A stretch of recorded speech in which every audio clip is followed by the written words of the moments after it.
రాజశేఖర రెడ్డి గారు చెప్తారు సార్. రాజశేఖర రెడ్డి గారు నెంబర్ 1 అండి. మనకున్న ఇప్పటి వరకు పనిచేసిన ముఖ్యమంత్రుల్లో జగన్ గారు వచ్చాడు, ఆయన సేమ్ అదే ట్రాక్ లో వెళ్ళాడు అనుకోండి, ఇంకొంచెం బాగానే చేశాడు ఆయన కూడా. ఆల్రెడ్డి గారు ఆయన ఒక మామూలు కుటుంబంలోనే, మాకులాగా మామూలు కుటుంబంలోనే పుట్టి ఎంతో కష్టపడి తన తల్లి చనిపోయినా కూడా వాళ్ళ నాయనమ్మ మంచి గట్టిగా బాగా పెంచింది. చిన్నప్పుడే చనిపోయారు. బాగా పెంచింది. చదువుకి అత్యంత ప్రాముఖ్యత ఇచ్చింది వాళ్ళ నాయనమ్మ గారు.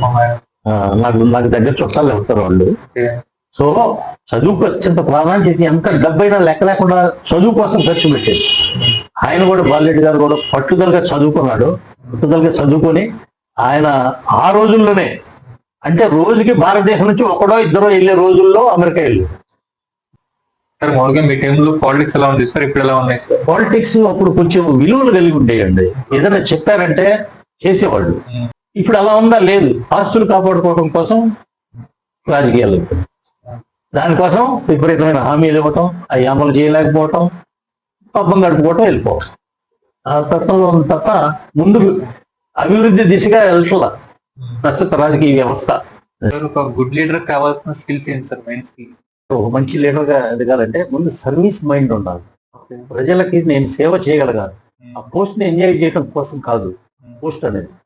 ఆ పోస్టు నువ్వు ఎవరి ద్వారా అయితే, ఎవరి చేత అయితే ఎన్నుకోబడ్డావో ఆ ఎన్నుకోబడిన వాళ్ళకి సర్వీస్ అందించగలగాలి.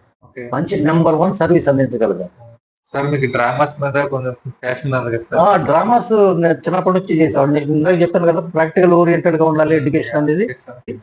సో 8th క్లాస్ లో అల్లూరు సీతం మోనో యాక్షన్ చేశాను. ఫస్ట్ ప్లేస్ తీసుకున్నాను. 8th, 9th, 10th కి అక్కడ నుంచి కంటిన్యూ చేశాను. ఇంటర్మీడియట్ వరుసగా ఇంజనీరింగ్ కాలేజీలో 2nd year, 3rd year, first year లోనే బెస్ట్ యాక్టర్. క్షమ అని ఒక నాటకం మా లెక్చరర్ గారు రమణరావు గారు అని మెకానికల్ లెక్చరర్, ఆయన రాశాడు ఆయన ఓన్ ప్లేలెట్ క్షమ అనే ఒక నాటిక. దాంట్లో మెయిన్ హీరో రోల్ అనమాట. అది చేశాను. చేస్తే యూనివర్సిటీ మొత్తం మీద 16 ప్లేలెట్లు వచ్చినాయి. 16 ప్లేలెట్లో మాది best playlet, best direction, best writer, best actor, best villain 5 awards తీసుకున్నాం.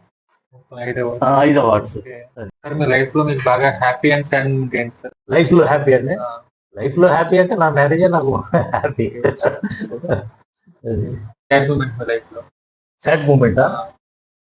సాడ్ మూమెంట్ అంటే మా మదర్ చనిపోయిన రోజు భరించలేకపోయాను.